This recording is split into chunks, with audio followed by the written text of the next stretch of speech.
Captain Hee-jin stood on the bridge of her ship looking out at the stars. She had been fighting for the Galaxy Federation for 20 years now.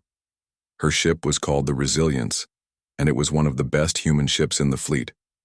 Today should have been a good day, but instead she felt angry and sad. The big news had come from the Federation Council 3 days ago. All humans were now banned from being military leaders. The other alien species said humans were too dangerous to be in charge. They said humans came from a death world called Earth, and that made them too violent to lead other species in war. Lieutenant Dong-hyun walked up to her with a message pad in his hands. His face looked worried. He was a good officer who had served with Hye-jin for 8 years. They had been through many battles together and saved many worlds.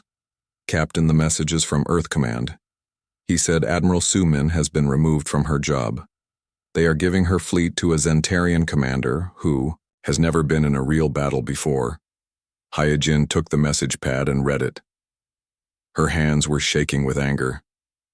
Admiral Su-min was the best military leader in human history. She had saved 17 different worlds from destruction. She had prevented 3 major wars through smart thinking and brave actions. Now she was being replaced by an alien who had only read about war in books. "This is not right," said Hee-jin.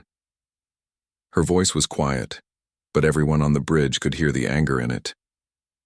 "We have been fighting and dying for these people for 50 years. We have saved their children and protected their homes.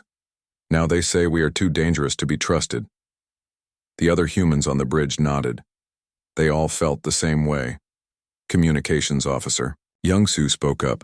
"Captain, I have been getting messages from human ships all over the galaxy. The same thing is happening everywhere. Human commanders are being replaced. Human soldiers are being moved to support roles.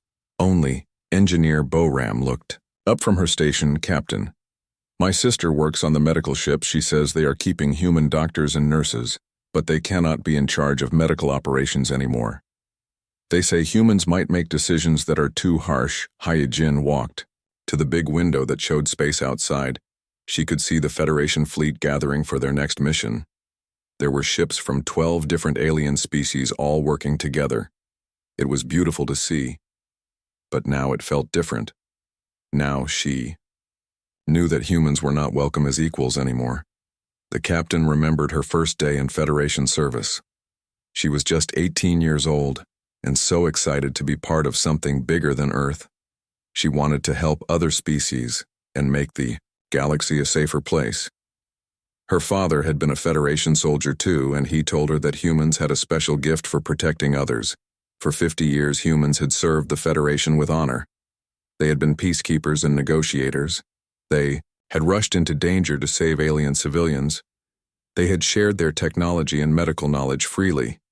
They had died protecting worlds they had never even seen before. The humans from Earth were different from other species. Earth was a harsh world with dangerous weather and deadly animals.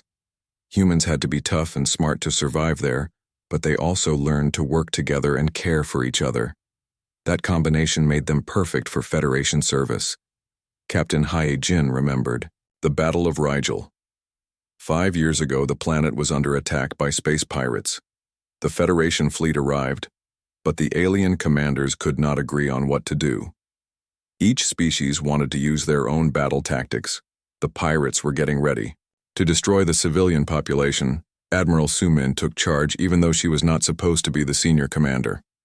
She made all the different alien ships work together as one force. She used human tactics that were fast and flexible. The battle was won in 4 hours and 2 million civilians were saved. That was what humans brought to the Federation. They could think quickly and adapt to new situations. They could make different species work together. They were willing to take risks, to save innocent people. But apparently those same qualities made them too dangerous to be trusted with command. Navigator Taeho spoke from his station. "Captain, I have the new orders from Federation Command. We are being reassigned to supply duty. Only. No more combat missions, no more rescue operations. We are supposed to carry food and equipment to other ships." Hye-jin felt her heart sink. Supply duty meant they would be far from any action. They would not be able to help people in danger anymore. They would just be space truck drivers carrying boxes from one place to another. It was an insult to every human who had ever served the Federation. The captain looked around at her crew. These were good people who had dedicated their lives to helping. Others, communications officer Youngsu had risked his life to save a Zentarian colony from a plague engineer. Boram had invented new shield technology that was now used on every Federation ship. Navigator Taeho had guided rescue ships through asteroid fields to reach trapped miners. All of them were being told they were too violent and unpredictable to be trusted with important work. All of them were being pushed aside because they came from a death world that had made them strong and capable. The Federation wanted to use human skills, but they did not want human leadership. Security Chief Minho walked onto the bridge. He was carrying a data pad with reports from across human space. "Captain," he said, "I have been talking to other human security officers. The same thing is happening on every Federation base. Every human in a leadership position is being replaced. How many humans are being affected?" asked Yijin. "About 40,000 officers and enlisted personnel," answered Minho, "plus another 60,000 civilian contractors and specialists. They are keeping the humans who fix things and heal people, but anyone who makes decisions is being removed." That meant 100,000 humans were being told they were not good enough to lead. The Federation was keeping human hands to do the work, but not human minds to make the choices. It was like saying humans were smart enough to build the ships, but too stupid to fly them. Heejin thought about all the human families who had served the Federation for generations. Her own grandfather had been one of the first humans to join Federation service. He had fought in the Andromedan Wars and helped establish the peace treaty that ended the conflict her father had served for 30 years and earned the Federation Medal of Honor. Now the Federation was saying that all of that service meant nothing. They were saying that humans could not be trusted with responsibility. They were saying that coming from Earth made humans defective somehow. It was the worst kind of insult because it attacked not just individuals but the entire human species. The captain made a decision that would change everything. She turned to her crew and spoke in a voice that was calm but determined. "Listen to me," she said. "We have served the Federation with honor for 50 years. We have bled for their causes and died for their people. We have shared our knowledge and our courage freely, but they have decided we are not worthy of their trust. What do we do now?" Captain asked Lieutenant Donghyun. "We follow the new orders for now," said Hyejin. "But we also remember who we are. We are humans from Earth. We are Deathworlders who chose to use our strength to protect the weak. If the Federation no longer wants our protection, then perhaps it is time for us to protect ourselves instead." The words hung in the air like a challenge. Everyone on the bridge understood what the captain was really saying. The Federation had made a terrible mistake. They had pushed away their most loyal and capable servants. They had forgotten that humans chose to be gentle, not because they were weak, but because they were strong. As the Resilience moved toward its new supply mission assignment, Captain Hyejin began to think about the future. The Federation thought they had solved a problem by removing humans from command positions, but they had actually created a much bigger problem. They had united all of humanity against them. The day the Federation banned humans from leadership was the day they lost their most valuable allies. They just did not know it yet. 3 days after the Federation announcement, something strange began happening across the galaxy. Human officers started submitting resignation letters, not angry letters or protest messages, just simple professional notices that they were leaving Federation service immediately. Commander Jinwoo was the first to do it. He had been running the main engineering section on Kepler Station for 12 years. The station was the biggest Federation base in the Outer Rim and supplied power to 50 different worlds. Jinwoo had designed most of the power systems himself and trained hundreds of alien engineers to maintain them. His resignation letter was only 1 sentence long. Effective immediately, I am returning to civilian life and leaving Federation service. He sent it to his commanding officer and then began packing his personal belongings. Within 2 hours he was gone. The alien officers at Kepler Station were confused, but not worried. One human engineer leaving was not a big problem. They had other engineers who could do the work, but then something unexpected happened. The other human engineers started leaving too. By the end of the first day, 40 human engineers had resigned. By the end of the second day, it was 80. By the end of the third day, every single human engineer at Kepler Station had left their jobs. 200 of the most skilled technical specialists in Federation space were gone.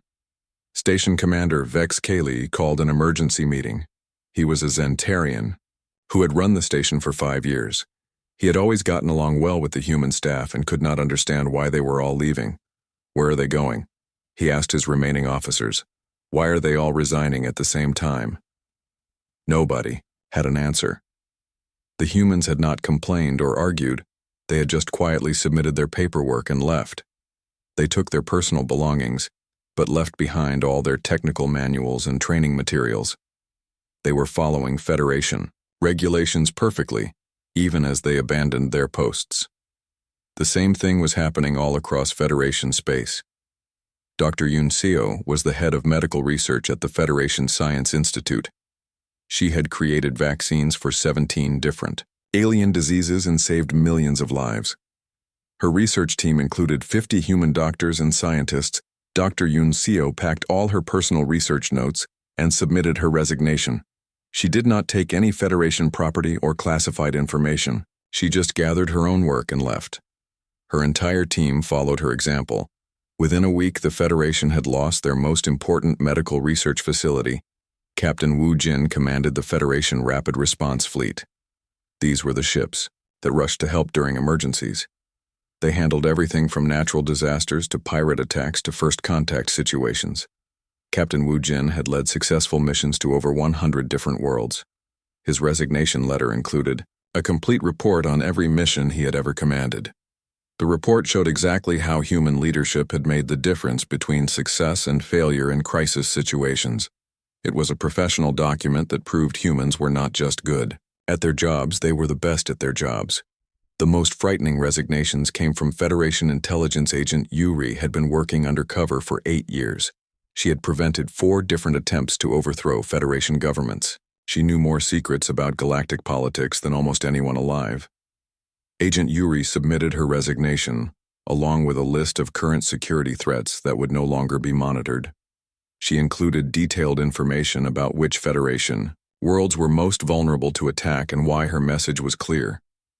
If human intelligence was not wanted, it would no longer be provided.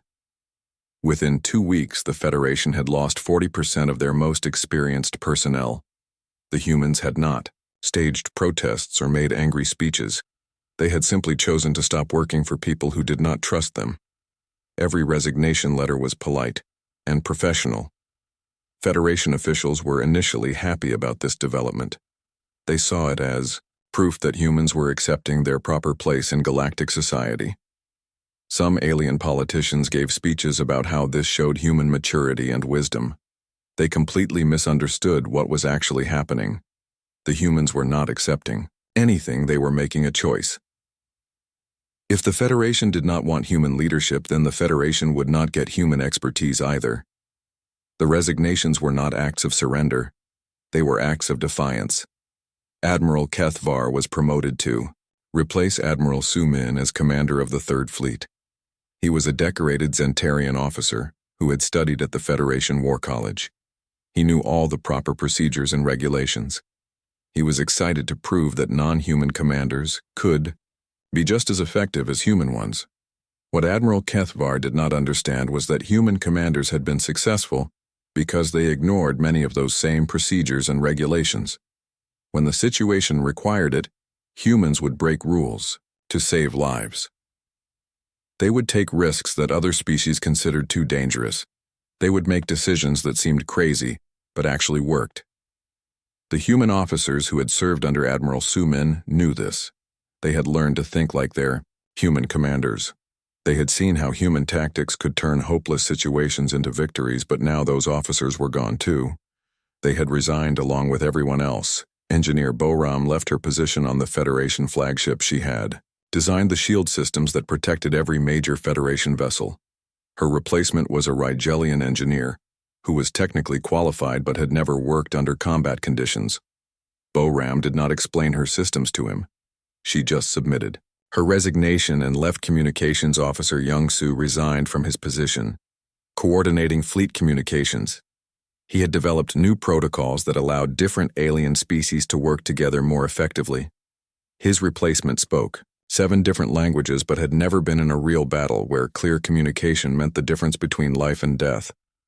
The pattern was the same everywhere. Humans were not just leaving their jobs, they were taking their knowledge and experience with them. They were not sharing their insights with their replacements, they were not providing transition training or detailed handover reports, they were simply walking away security. Chief Minho gathered reports from human security officers across Federation space. The news was worse than anyone realized. Human personnel were not just resigning from military positions, they were leaving civilian jobs too. Human doctors were leaving Federation hospitals. Human teachers were leaving Federation schools. Human engineers were leaving Federation construction projects. Human farmers were leaving Federation agricultural colonies. It was not an organized strike or protest. It was something much more frightening. It was a complete withdrawal. The humans were not angry, they were disappointed. They had believed in the Federation dream of different species working together for the common good. They had given their best years and their greatest efforts to make that dream real. But the Federation had decided that human contributions were dangerous rather than valuable. Captain Hyejin received reports about the mass resignations while her ship was carrying supplies between Federation bases. Her crew was following orders and doing their assigned work, but she could see the sadness in their eyes. They were professionals who took pride in their service, but that service was no longer valued. Navigator Tai Ho spoke quietly to the captain while they were alone on the bridge. Captain, my brother, was a Federation diplomat. He resigned yesterday.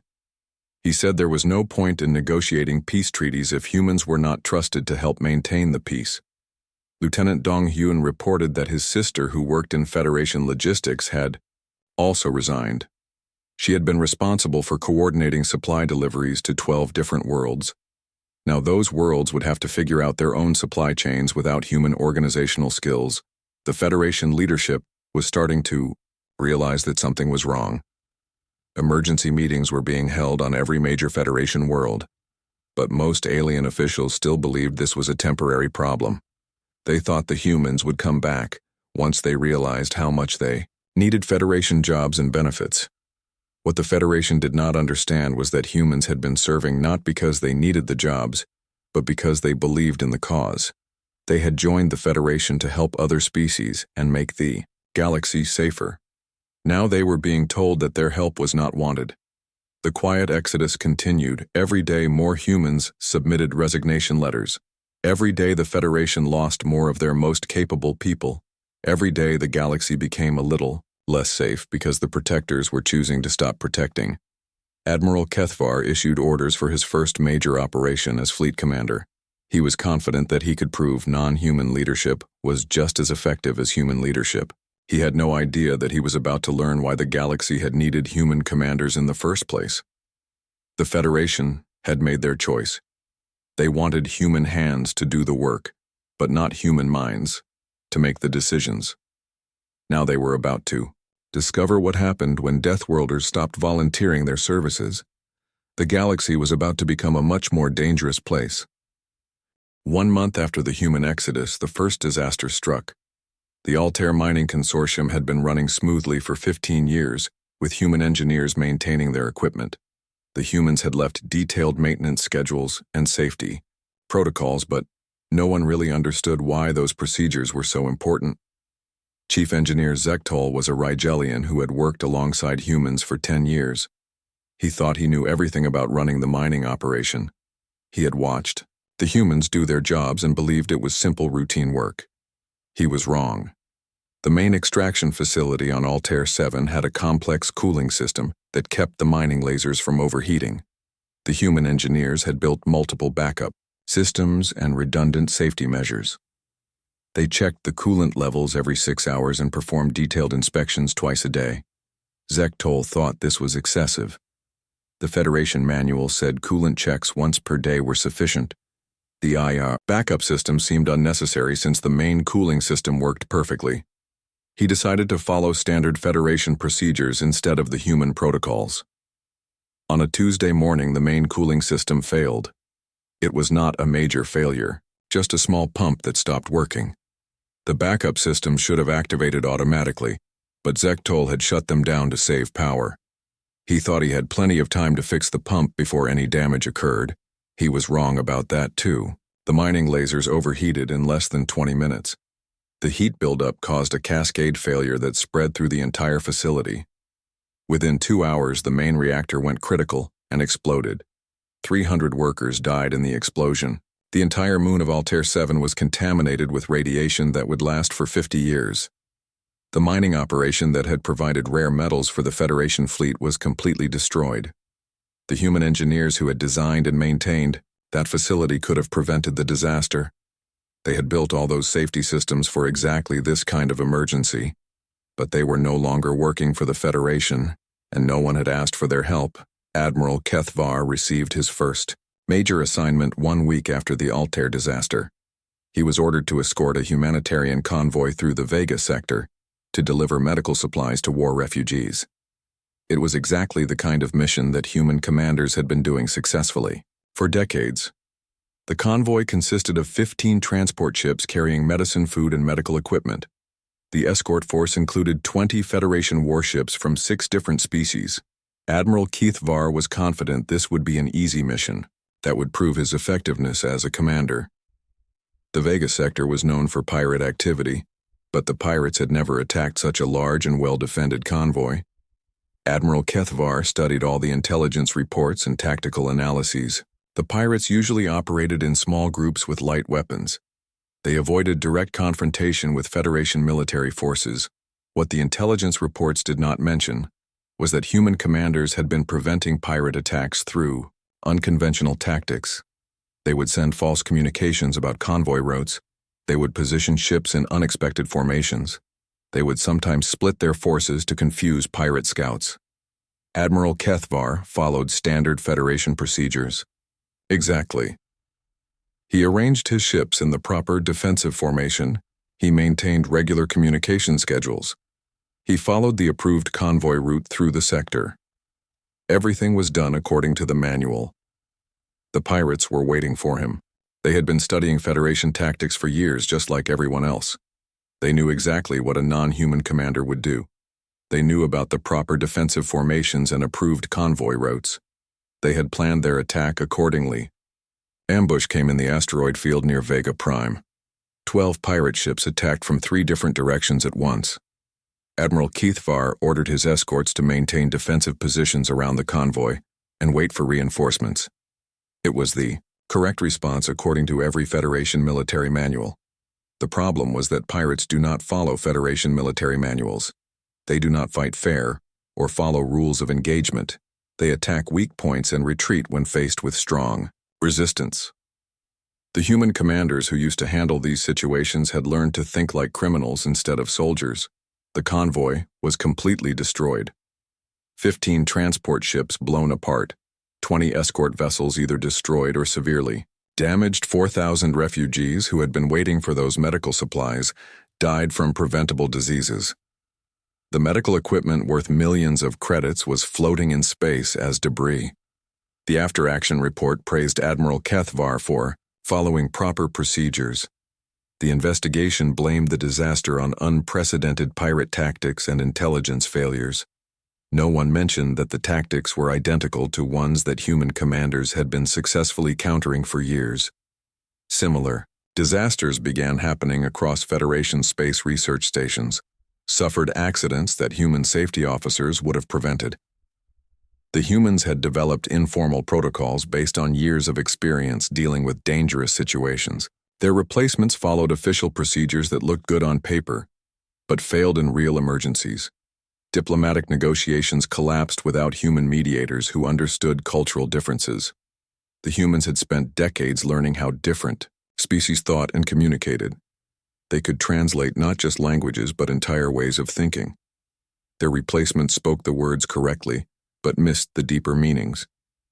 Trade routes became unsafe as merchant ships were attacked by pirates. Human tactical advisors were no longer available to predict pirate movements or develop counter-strategies.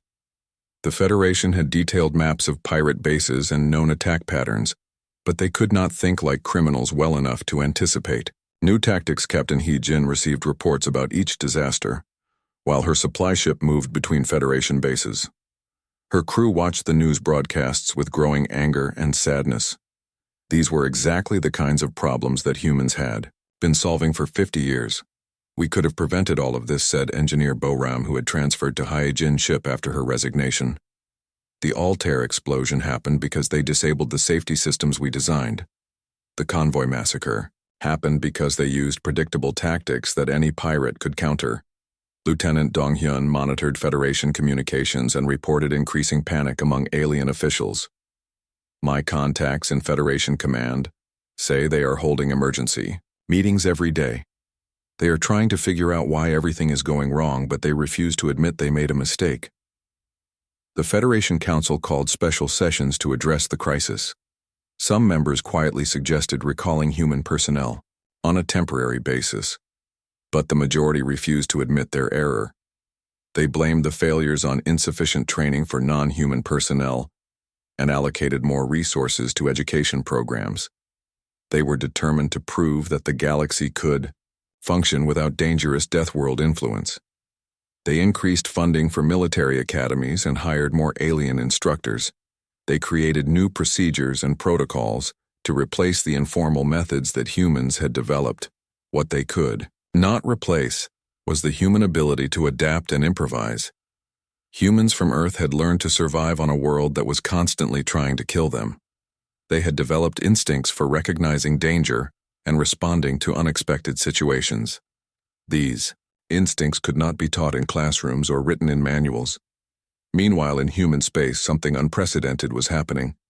The resigned Federation personnel were not retiring to quiet civilian lives.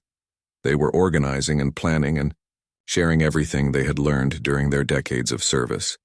Former Admiral Sumin established a coordination center on Earth that began collecting intelligence from across the galaxy. Former intelligence agents like Yuri shared their knowledge of galactic politics and security threats. Former engineers like Jin Woo began designing new technologies without Federation restrictions. For the first time in human history, all of Earth military, scientific, and intelligence expertise was being consolidated under purely human command. The Federation had spent 50 years benefiting from human knowledge, while keeping humans divided among different alien command structures. Now the humans were working together without alien oversight. They were free to use methods that the Federation had considered too aggressive or unpredictable. They were no longer constrained by diplomatic concerns or political correctness.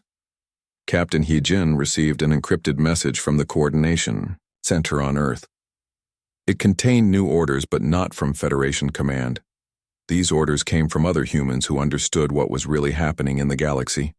The message was simple: report to Sector 7 for special assignment. Bring all available human personnel. End of message. As the supply ship changed course toward Sector 7, Captain Hyjin realized that something fundamental had changed. The Federation had created exactly what they claimed to fear most: a unified human military force. That was no longer under their control. The galaxy was about to learn what happened when Deathworlders stopped playing by other people's rules. 6 months after the human exodus, a new threat emerged in the Outer Rim that would test everything the Federation thought they knew about warfare. The hegemony of Sask had been quiet for decades, contained by Federation diplomacy and strategic pressure. Now they saw an opportunity to expand their empire. The Sask were a militaristic species that had conquered 12 worlds before joining the Federation as reluctant members. They had agreed to stop their expansion in exchange for trade, benefits, and protection from their enemies. But they had never stopped planning for the day when they could resume their conquests. Supreme Commander Vel Sask studied the reports coming from Federation space. The humans were gone. The Federation was suffering disasters and failures everywhere. The perfect time had come to test Federation resolve under their new leadership structure. The first Sask attack came without warning. A Federation research station on the edge of their territory simply went silent. When Federation scouts arrived, they found the station destroyed and its population of 2,000 scientists and support staff missing. The Sask had taken them as slaves. Admiral Kethvar was ordered to investigate. He took a small task, forced to Sask space, and demanded an explanation. The Sask response was to attack his ships immediately. 3 Federation vessels were destroyed before the survivors could retreat. Within 2 weeks, the Sask had conquered 4 independent worlds that had requested Federation protection. The attacks were swift and brutal. The Sask used overwhelming force and showed no mercy to civilian populations. Millions of people were killed or enslaved. The Federation Council called an emergency session to plan their response. They had not faced a major military threat since the humans joined 50 years earlier. All their recent conflicts had been handled by human commanders, using human tactics. Council leader Zeph Rim addressed the assembly. The Saski must be stopped immediately. If we allow this aggression to continue, other hostile species will see it as a sign of Federation weakness. We must respond with overwhelming force. The Federation assembled the largest military force in their history, 12 complete fleets representing 8 different species, over 3,000 warships with enough firepower to destroy entire star systems. It was an impressive display of galactic unity and military might. Admiral Kethvar was given overall command of the operation. He had studied the intelligence reports and battle plans. His strategy was simple and overwhelming. Use superior numbers and firepower to crush Sask resistance quickly. The plan looked perfect on paper. What Admiral Kethvar did not understand was that the Sask had been studying Federation tactics for generations. They knew how each species fought and thought. They knew how Federation commanders made decisions and coordinated their forces. Most importantly, they knew how to exploit the weaknesses in multi-species cooperation. The Sask had one major advantage that the Federation leadership did not recognize. They had been watching human commanders operate for 50 years. They understood that humans were the key to Federation military success. Without human coordination and adaptation, the Federation was vulnerable. Supreme Commander Vel Sask prepared a trap that was so obvious any human commander would have spotted it immediately. He concentrated his forces in a single system and waited for the Federation fleet to arrive. He made no attempt to hide his ships or conceal his intentions. The Federation fleet entered the trap exactly as predicted. Admiral Kethvar saw the Sask forces arranged in defensive positions around the main planet. He ordered his ships to form standard attack formations and begin the assault. Everything proceeded according to Federation military doctrine. That was when the trap was sprung. The Sask had hidden additional forces in the asteroid belts and behind the system outer planets. When the Federation fleet committed to their attack, these hidden forces struck from multiple directions at once. The Federation had superior numbers and firepower, but they could not coordinate their response. Different species had different communication protocols and tactical doctrines. Zentarian ships used different weapon systems than Rigelian vessels. Andromedan commanders made decisions differently than Altarian officers. The Saski exploited every communication delay and coordination problem. Ships collided with each other as conflicting orders were issued. Fleet commanders argued about tactics while their vessels were under attack. The overwhelming advantage in numbers became a liability as ships got in each other's way. Admiral Kethvar tried to maintain control, but the battle was chaos. Different alien species interpreted his orders according to their own cultural understanding. A command to advance meant different things to different species.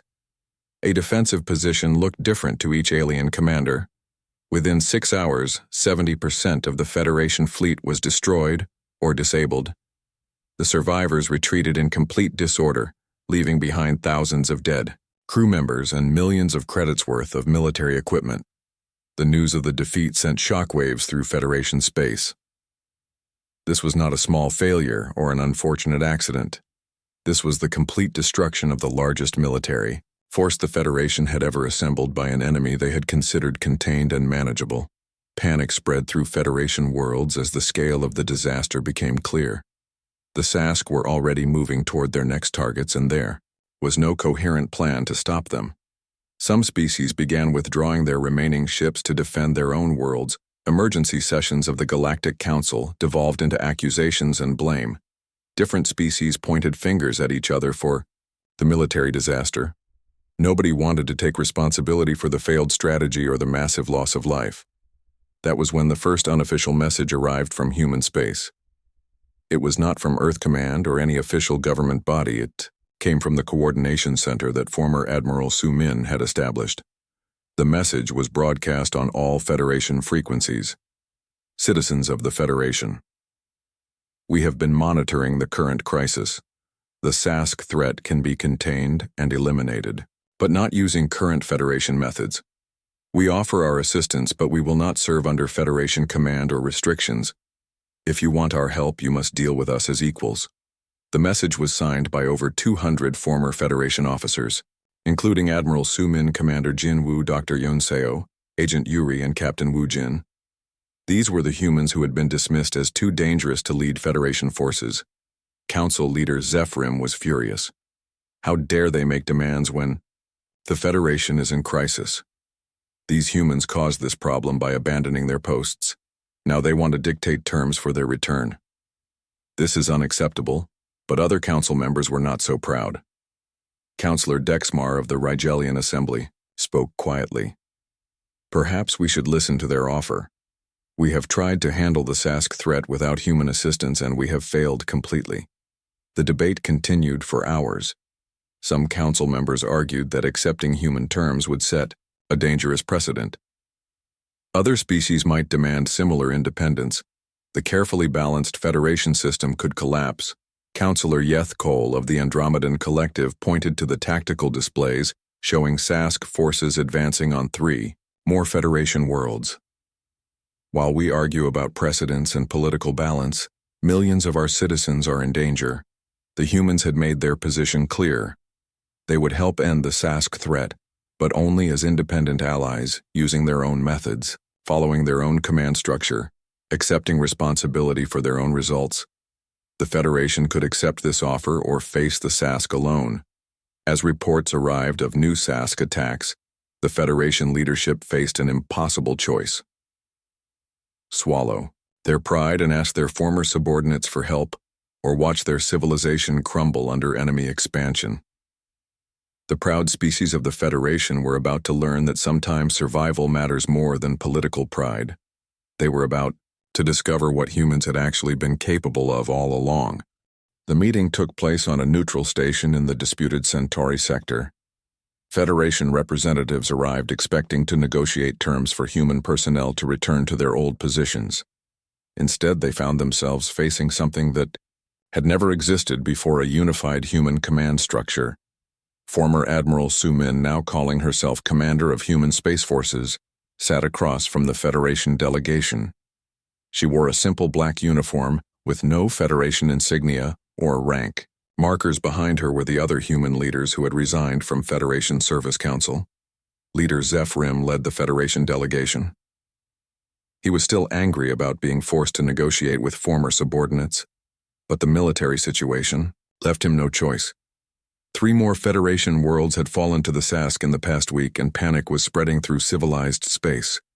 We are prepared to offer full reinstatement of human personnel to their previous positions, said Zephyrim. All humans who return to Federation service will receive back pay and full benefits. We are even willing to consider promotions for exceptional service.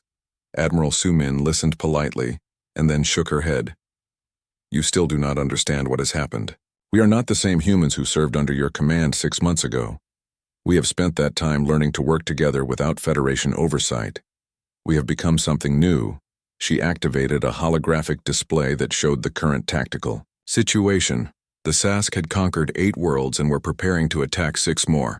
Their forces were advancing on multiple fronts, and the Federation had no effective response. Your military commanders are fighting the Sask using predictable tactics that any competent enemy can counter, continued Admiral Su Min. You are treating this like a conventional war between civilized opponents.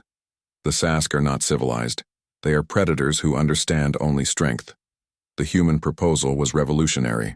They would help end the Sask threat, but not as Federation personnel. They would operate as an independent allied force using their own methods, following their own command structure, accepting responsibility for their own results. This is unacceptable, protested Councillor Dexmar. You are asking us to give humans complete freedom to act without oversight. What if your methods violate Federation law? What if you use excessive force against enemy civilians? Admiral Sumin smiled coldly. You mean what? If we fight like Deathworlders instead of diplomats? What if we use the same ruthless efficiency that allowed humans to survive on Earth? What if we stop pretending to be as civilized as species that evolved on gentle garden worlds?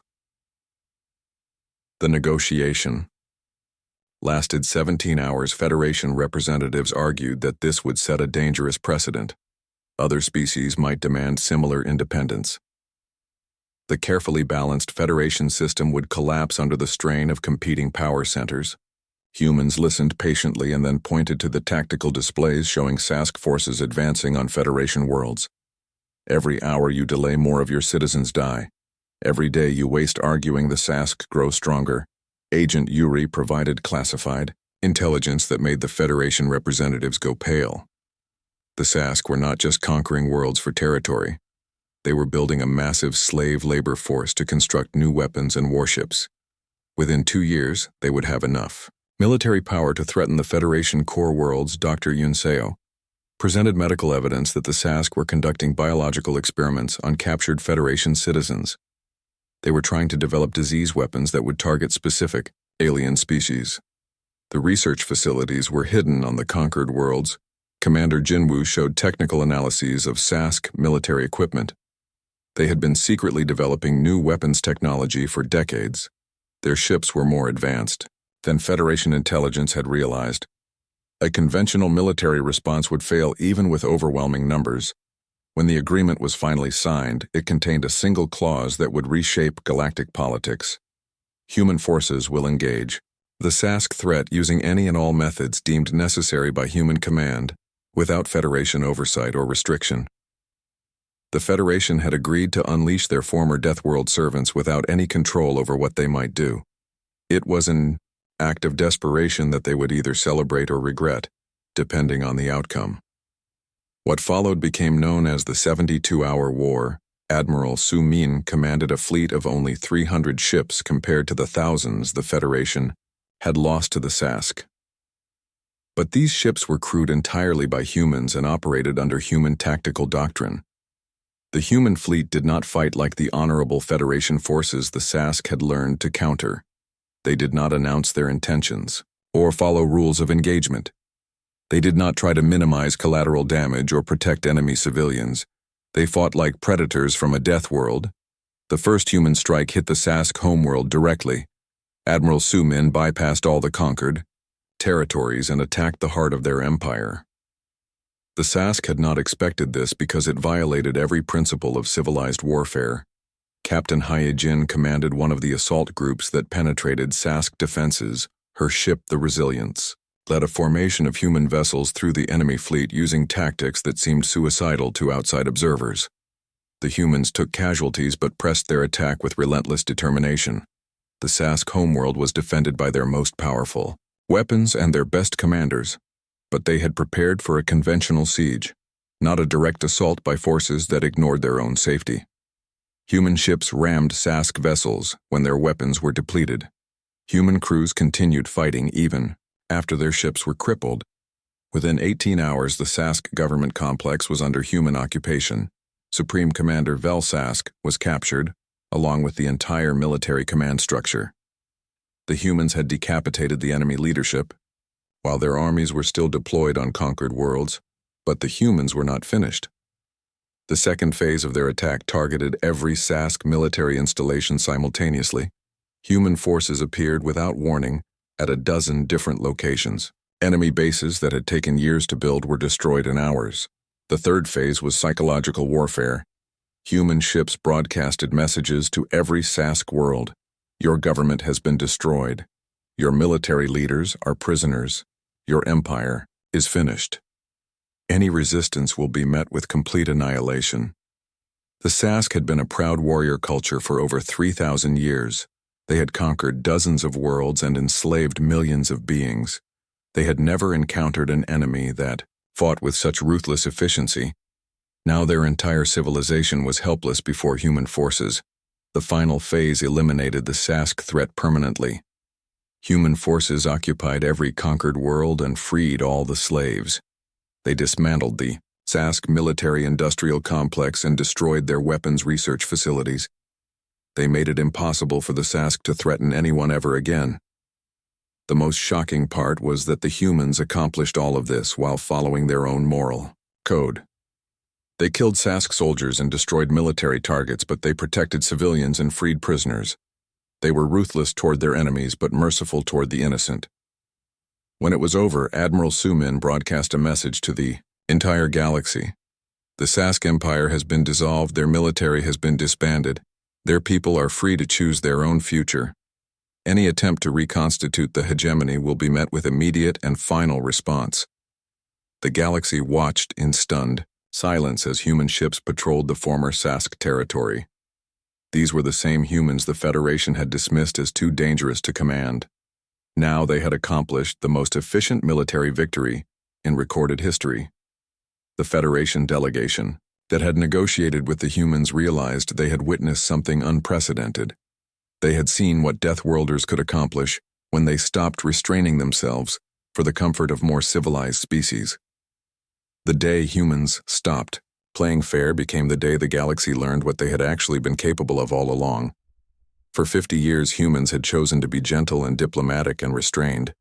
They had protected other species while hiding their true potential now. Every species in the galaxy understood that human restraint had been a gift, not a weakness. The Federation had rejected that gift and learned to regret their choice. The lesson would be remembered with either gratitude or terror by every species. For generations to come, the age of human deference to alien authority was over. The age of human independence had begun.